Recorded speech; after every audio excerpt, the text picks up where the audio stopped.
Subhanallah, wallahi dahsyat. Saya tidak bisa cerita apa lagi. Mau cerita apa lagi? Wallahi dahsyat. Saya tidak pernah istiqamah mengamalkan doa seperti ini. Alhamdulillah, selalu terkabul. Bahkan nyata Allah kasih. Udah selesai. Wallahi jamaah sekalian, salawat kepada Nabi Muhammad bukan budaya, bukan kebiasaan, tapi amalan yang sangat manfaat buat keselamatan kita, kebahagiaan kita di dunia maupun di akhirat. Rasulullah sallallahu alaihi wasallam, yuhasibullahu al-'abida laisa bainahu wa bainahu turjuman. Allah akan hisab hamba-hambanya satu demi satu, bersatu dan tidak ada penerjemah. Jadi tidak bagi terjemah, translate. Ya Allah, saya tidak mengerti bahasa Arab, saya tidak mengerti bahasa, ya Allah, gimana ini, saya butuh translate atau acara supaya bisa bantu saya lulus dari hukum. Tidak ada. Yang hakim Allah, keputusannya Allah, yang menentukan Allah, mahkamah yang dikuasai Allah, hamba di hadapan Allah, saksi semua, tangan saksi, mata saksi, lidah saksi, kaki saksi, buku amal saksi, malaikat saksi. Bagaimana kita mau lari? Ditanya oleh Allah, hei hambaku, ingat enggak di malam itu, di tempat itu, kamu berlakukan dosa itu?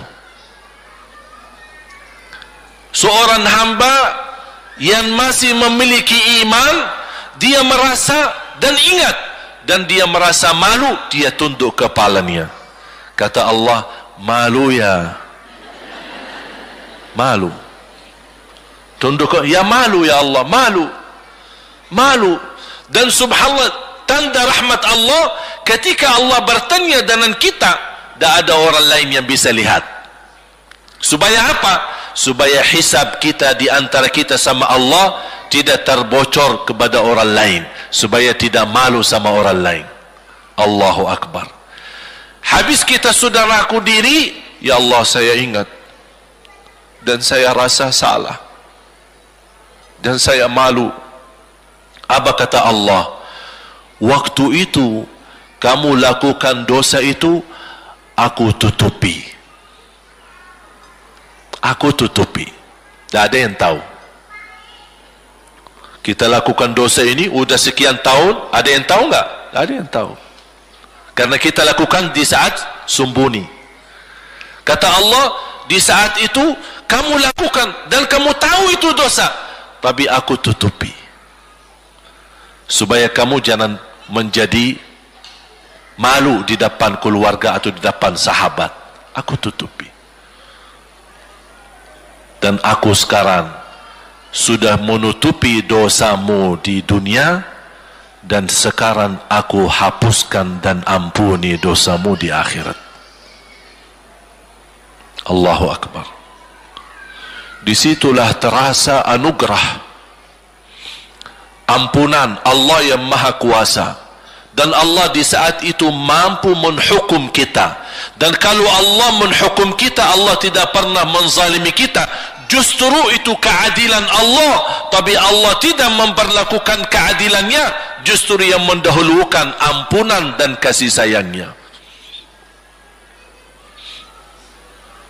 Habis selesai hisab, harus semua tanpa kecuali liwati neraka Jahannam di atas sirat. Sirat yang panjang, yang kejam seperti pedang, yang tipis sampai tidak bisa dilihat oleh mata. Katanya tipisnya seperti, subhanallah, imam bisa jalan di atas rambutnya. Kejam lagi, masuk di atas serat, terus jalan.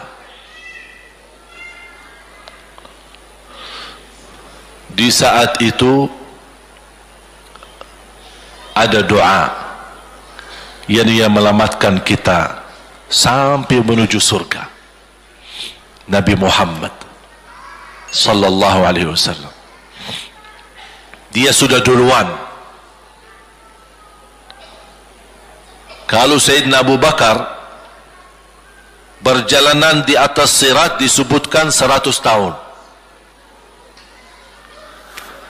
Tapi Sayyidina Abu Bakar satu langkah di atas sirat, langkah kedua di depan pintu surga. Dahsyat. Ini Sayyidina Abu Bakar seperti itu. Bagaimana Rasul? Rasul sudah menunggu di depan. Mulai manusia satu persatu jalan di atas sirat. Dan Rasul di saat itu sibuk berdoa, Allahumma sallim sallim, ya Allah selamatkan umatku, ummati ummati, ummati ummati, sampai mereka terselesai. Sampai di situ saja. Sebelum masuk surga ada berita gembira untuk umatnya Nabi Muhammad sallallahu alaihi wasallam. Tidak boleh ada yang masuk surga harus berjumpa dengan beliau dulu, tambah muka, dan disediain minum yang disebut air Al-Kautsar, dan di situ banyak gelas. Tinggal kita ambil gelas dan minum. Begitu kita mau ambil gelas dan minum, datang Rasul, jangan kamu minum langsung dari tanganku sendiri. Barang siapa yang minum dari tanganku tidak akan haus selama-lamanya. Allahu Akbar. Di situ terasa kemuliaan. Begitu kebahagiaan kita bertemu dengan Nabi Muhammad dan bisa langsung minum dari tangan Nabi Muhammad sallallahu alaihi wasallam. Bukan hanya begitu saja, bahkan Nabi Muhammad memegang tangan kita, mengajak kita masuk 8 pintu surga. Ada 8 pintu. Rasul bersabda, 1 pintu luasnya seperti antara langit dan bumi. 1 pintu antara langit dan bumi luasnya. Dan kata Rasulullah, di saat itu akan manusia gesa-gesaan untuk masuk surga. Itu tanda apa? Banyak yang akan masuk. Mudah-mudahan kita terhitung dari yang banyak. Begitu ahli surga masuk, kira-kira Rasul berhenti? Ahli surga sudah masuk, sudah aman? Tidak. Rasul balik lagi, keluar dan menuju dari langkah sirat yang pertama, melihat ada enggak ternyata ada di antara umatnya yang tersisa, yang dosanya terlalu banyak, gesa-gesaan di jalan, merangkak di jalan sampai jatuh di dalam neraka. Rasul mana mereka? Masuk ke neraka. Kata Allah subhanahu wa ta'ala, melihat keadaan Nabi Muhammad SAW, apa yang dibutuhkan lagi? Kata Rasul, ya Allah, saya tidak akan puas masuk surga sampai hamba-hambamu yang ada di neraka, umatku, diselamatkan. Allah subhanahu wa ta'ala mengizinkan Nabi Muhammad keluarkan dari neraka. Dia keluarkan. Sudah cukup ya Nabi Muhammad? Tidak cukup ya Allah, masih ada lagi. Diambil lagi, dikeluarkan, diambil lagi, dikeluarkan. Artinya dari umat Nabi Muhammad yang masih banyak dosanya, yang masih banyak kelewatannya sama Rasulullah, yang tidak pantas memberi kemuliaan kepada Rasulullah SAW, dapat pula syafaatnya Nabi Muhammad. Yang tidak pernah memberi tanda sayang dan cinta kepada Rasul, dapat rasa sayang dan cinta Nabi Muhammad SAW. Sambil kata malaikat Jibril, demi Allah saya melihat Nabi Muhammad mengambil manusia dari neraka Jahannam, diselamatkan dari siksa dan membawa mereka ke surga. Kata malaikat Jibril, sambil aku kira tidak ada lagi yang tersisa di neraka Jahannam, saking banyaknya yang dikeluarkan oleh Rasul. Itu syafaat Rasul sallallahu alaihi wasallam. Oleh karena itu jamaah sekalian, ini yang saya ceritakan. Saya mohon kalau anda lagi bersalawat, ingat itu semua. Nabi Muhammad bukan Nabi yang biasa. Nabi Muhammad adalah Nabi yang penolong kita nanti di hari kiamat. Seandainya kita masuk neraka Jahannam, masih ada harapan kita dapat syafaat Nabi Muhammad sallallahu.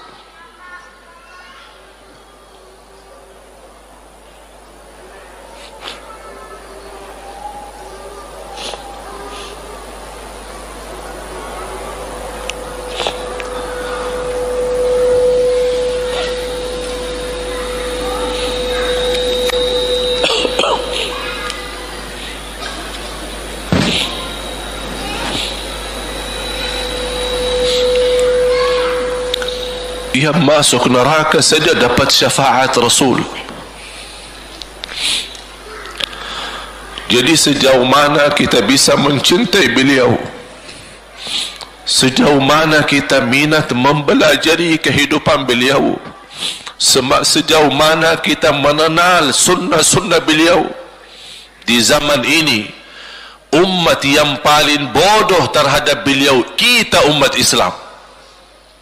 Kita umat Islam banyak hal yang tidak tahu tentang beliau, tidak tahu bagaimana perjuangan beliau, bagaimana doa beliau untuk kita, bagaimana kesedihan beliau kalau ada di antara kita yang kena musibah atau keburukan, apalagi masuk neraka. Siti Aisyah radhiyallahu anha,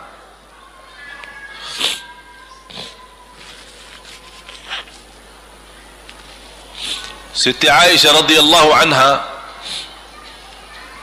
pernah minta sama Rasul doa. Ya Rasulullah, tolong doakan saya.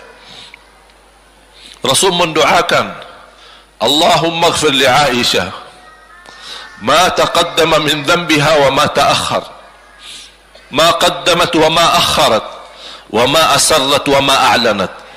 Ya Allah, ampunilah dosa-dosa istriku Aisyah, dosa yang lama, dosa yang baru, dosa yang terang-terangan maupun dosa yang tersembunyi. Siti Aisyah mengaminkan doa Nabi Muhammad dan menangis dan bangga dan senang. Saking senangnya, saking bahagianya, dia tertawa sambil Rasul melihat Siti Aisyah. Senang wahai Aisyah? Apakah kamu senang dengan doaku? Kata Siti Aisyah, bagaimanakah aku tidak senang? Aku justru merasa bahagia dengan doamu untukku ya Rasulullah. Apa kata Rasul? Ketahuilah wahai Aisyah, ketahuilah doaku yang baru ini untukmu, itulah selalu doaku untuk umatku di setiap salat. Itu doa Nabi kita buat kita. Setiap beliau salat mendoakan kita, ya Allah ampuni dosa umatku, dosa yang lama, dosa yang baru, dosa yang sembunyi, dosa yang terang-terangan. Setiap salat itu doa Nabi kita, Nabi Muhammad SAW untuk kita semua. Apa yang diminta oleh Rasul? Rasul tidak minta banyak dari kita. Salah satu yang diminta oleh Rasul dan memohon, satu itu berbanyak, itu satu-satunya yang Rasul minta banyak. Selain itu Rasul tidak pernah minta banyak. Satu-satunya Rasul minta banyak. Apa? Salawatlah kepadaku, berbanyaklah salawat kepadaku. Mengapa Rasul minta berbanyaklah salawat kepadaku? Kenapa tidak minta amalan yang lain untuk dibanyakan salawat atau amalan yang lain? Mengapa hanya salawat? Rasul berpesan, berbanyaklah salawat kepadaku.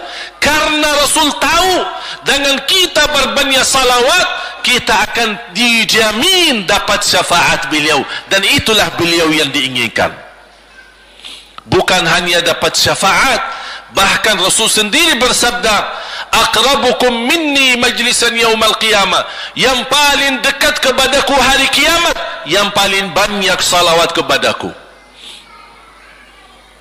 Bahkan berita gembira bagi seorang hamba umat Nabi Muhammad SAW, akthiru alayya minas salati yaumal jumu'ati wa laylataha fa inna salatakum tablughuni haitsu kuntum. Ini keistimewaan khusus, kelebihan amalan yang utama, bahkan yang terutama di hari Jumaat dan di malam Jumaat, fokus hanya bersalawat kepada Rasul. Mengapa? Karena Rasul yang berpesan, Rasul yang minta. Rasul berpesan, berbanyaklah salawat kepadaku malam Jumaat dan hari Jumaat. Mengapa ya Rasulullah khusus hari Jumaat dan malam Jumaat? Karena salawat kalian Allah sampaikan kepadaku. Kata guru saya, barang siapa yang ingin Rasul kenal dengan dia, berbanyaklah salawat kepada beliau. Karena langsung nama kita akan sampai. Ya Rasulullah, ini salawat bapa dan ibu dari Bandung. Kan sampai. Ada riwayat, ada malaikat khusus tugasnya setiap kita bersalawat dibawa kepada Rasulullah sallallahu alaihi wasallam. Allahu akbar. Bahkan ada orang bertanya kepada guru saya, Syekh Muhammad ibn Mukhtar Asy-Syanqiti, dan beliau masih hidup. Subhanallah, ketika di salah satu pertanyaan di majlis ta'lim di Masjid Nabawi, ada orang bertanya, mana yang lebih diutamakan di hari Jumat? Banyak baca Quran atau banyak salawat? Kita milih yang mana? Beliau menjawab dengan jelas, dengan tegas, di hari Jumat dan malam Jumat lebih utama banyak salawat daripada banyak baca Quran. Mengapa? Karena kata beliau, karena itulah permintaan Rasul sendiri. Berbanyaklah salawat kepadaku di hari Jumaat dan di malam Jumaat. Dan banyak riwayat yang lain. Kalau saya sebutin manfaat, keutamaan salawat kepada Rasul, lebih daripada 100 manfaat. Menghilangkan kesusahan, memberi kemudahan lunasi hutang, menyembuh penyakit, menjamin ampunan dosa, mendapat 10 rahmat, mendapatkan syafaat Rasul, posisi kita semakin mulia. Setiap kali kita salawat semakin naik darajat kita. Barang siapa yang salawat kepadaku 10 kali, dapat 10 kebaikan, dapat 10 rahmat, dihapus 10 kejahatan, dan naik 10 darajat, dan di akhirat dapat syafaatku. Luar biasa. Hadis yang terakhir, Ubay bin Ka'ab radhiyallahu an berkata, ya Rasulullah, aku suka berdoa. Karena salawat, arti salawat adalah doa. Arti salawat, doa. Ya Rasulullah, aku suka berdoa. Berapa dari doaku saya jadikan untukmu? Artinya berapa persen ya? Kalau bahasa kita, berapa persen kira-kira? Kalau misal saya doa 10 menit, berapa menit untuk Rasul, dan yang sisanya buat aku? Contoh, aku kalau berdoa, ya Allah ampuni dosaku, ya Allah murahkan rezeki, sembuhkan penyakit, Allahumma salli ala Muhammad wa ala ali Muhammad. Berarti lebih banyak untuk diri kita, baru untuk Rasul. Sahabat itu, ya Rasulullah bertanya, ya Rasulullah, berapa bagian dalam doaku saya jadikan untukmu? Apa kata Rasul? Kata Rasulullah SAW, ma syi'ta wa in zitta fahuwa khairul lak. Ya terserahmu. Mau doa bagaimana untukku? Ya terserahmu. Tapi semakin banyak untukku, semakin banyak manfaatnya untukmu. Apa kata sahabat? Ya Rasulullah, saya akan jadikan separuh doaku hanya salawat kepadamu. Artinya kalau saya doa 10 minit, 5 menit salawat dan 5 menit doa untuk diriku sendiri. Apa kata Rasulullah? Terserahmu, wa in zitta fahuwa khairul lak. Kalau kamu berani tambah, itu jauh lebih baik untukmu. Tawar menawar sama Rasulullah SAW, sampai di ujung hadis beliau berkata, ya Rasulullah, saya janji doaku semuanya untukmu. Artinya apa? Kalau dia angkat tangan berdoa, tidak satu pun minta buat dirinya. Bismillahirrahmanirrahim. Allahumma salli ala Muhammadin wa ala ali Muhammad. Allahumma salli ala Muhammadin wa ala ali Muhammad. Allahumma salli, sampai selesai. Tidak minta ampunan, tidak minta rezeki, tidak minta sehat, tidak minta keturunan, tidak minta apa-apa. Hanya fokus dengan salawat. Karena dengan salawat, apa yang kita niatkan terkabul.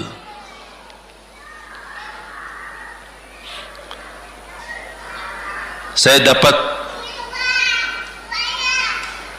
dari guru saya, nanti saya akan ceritakan bagaimana cara berdoa.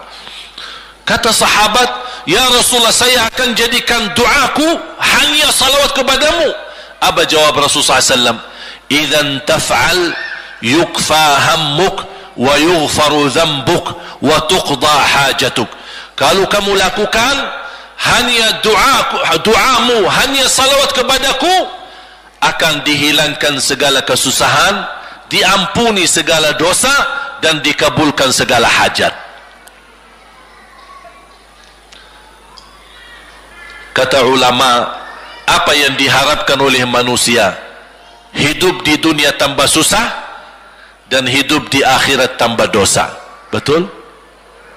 Itulah kita dapat dengan salawat kepada Nabi Muhammad SAW. Berdoa, ketika anda berdoa, contohnya seperti ini. Setiap anda berdoa, biasa mulai dalam bismillah dan memuji Allah Subhanahu wa taala. Cukup satu kata memuji Allah, dalam segala pujian alhamdulillahi rabbil alamin. Segala puji bagi Allah. Ini mewakili semua pujian yang lain. Asmaul husna, segala sifat agung, segala kemuliaan diwakili oleh satu kata, alhamdulillahi rabbil alamin. Kata sederhana, kata tidak terlalu panjang, tapi maknanya sangat luas. Oleh karena itu boleh diulangi berkali-kali. Alhamdulillahi rabbil alamin, alhamdulillah, sampai benar-benar merasa di hati. Karena ini ucapan mewakili segala pujian yang kita ingin sampaikan kepada Allah. Karena ada pujian yang kita ingat, ada pujian kata-kata yang kita tidak hafal, dan alhamdulillahi rabbil alamin mewakili segala pujian kepada Allah Subhanahu wa taala. Kemudian bersalawat. Allahumma salli ala Muhammadin wa ala ali Muhammad kama sallaita ala Ibrahim wa ala ali Ibrahim innaka Hamidum Majid. Silakan doa. Ya Allah, ampunilah dosaku. Allahumma salli ala Muhammadin wa ala ali Muhammad. Ya Allah, sembuhkan penyakitku. Allahumma salli ala Muhammadin wa ala ali Muhammad. Ya Allah, berikan kepada aku anak yang salih salihah. Allahumma salli ala Muhammadin wa ala ali Muhammad. Jadi setiap langkah doa diawali dan diakhiri salawat. Faham? Subhanallah, wallahi dahsyat. Saya tidak bisa cerita apa lagi. Mau cerita apa lagi? Wallahi dahsyat. Saya tidak pernah istiqamah mengamalkan doa seperti ini. Alhamdulillah, selalu terkabul. Bahkan nyata Allah kasih. Udah selesai. Wallahi jamaah sekalian, salawat kepada Nabi Muhammad bukan budaya, bukan kebiasaan, tapi amalan yang sangat manfaat buat keselamatan kita, kebahagiaan kita di dunia maupun di akhirat. Bahkan keselamatan buat anak kita, salawat kepada Nabi Muhammad SAW. Terakhir, sekali lagi, ketika anda bersalawat, apa yang saya cerita tadi, tolong dihadirkan dalam fikiran. Siapa Nabi Muhammad itu? Nabi Muhammad penolong kita di hari kiamat. Nabi Muhammad yang membawa syafaat untuk kita. Nabi Muhammad yang menunggu kita di surga. Nabi Muhammad yang membela kita di saat kita berdiri di hadapan Allah. Nabi Muhammad yang akan membantu mendoakan kita saat jalan di atas sirat. Nabi Muhammad yang mendampingi kita nanti ketika kita minum dari air Al-Kautsar. Nabi Muhammad yang menemani kita masuk ke dalam surga. Nabi Muhammad yang tidak pernah lupa sama kita. Makanya ketika anda bersalawat dan membawa perasaan dan membawa penghayatan ini, insya-Allah jemaah sekalian akan terasa, ya Allah, ternyata indahnya salawat kepada Rasul. Karena sudah kontak di hati. Apalagi kalau anda begitu salawat dan salam, Rasul jawab. Rasul jawab kita. Waalaikumsalam ibu. Tapi cuma kita tidak dengar. Dia dengar salawat kita, dia dengar salam kita, tapi kita tidak mendengar jawab beliau. Allahu Akbar. Wallahi kalau bisa kita rasakan, wallahi ibu bapak akan sendiri menangis tanpa merasa. Sendiri, kok tiba-tiba nangis? Kok tiba-tiba kok tidak bisa tahan diri? Karena Nabi Muhammad itulah yang semestinya sudah menguasai hati kita, sudah ada di hati kita, sudah mempenuhi rasa cinta di dalam hati kita. Makanya kata Rasulullah, tidak sempurna iman seorang sampai dia mencintaiku lebih dari ibunya, lebih dari bapaknya, lebih dari anaknya, lebih dari hartanya, bahkan lebih dari dirinya sendiri. Baru sempurna imannya. Bagaimana kita bisa mencapai kesempurnaan iman seperti ini? InsyaAllah dengan bersalawat, dengan membawa perasaan, membawa kehadiran cerita-cerita yang sama-sama kita belajari, baru akan terasa di dalam hati posisi Nabi Muhammad akan semakin besar, semakin mulia di hati kita. InsyaAllah semakin mulia di hati kita, InsyaAllah akan semakin semangat beribadah, semakin semangat mendekati, semakin semangat mempelajari, dan semakin insyaAllah menjadi baik di mata Allah dan insyaAllah baik di mata manusia. Amin ya Rabbal Alamin.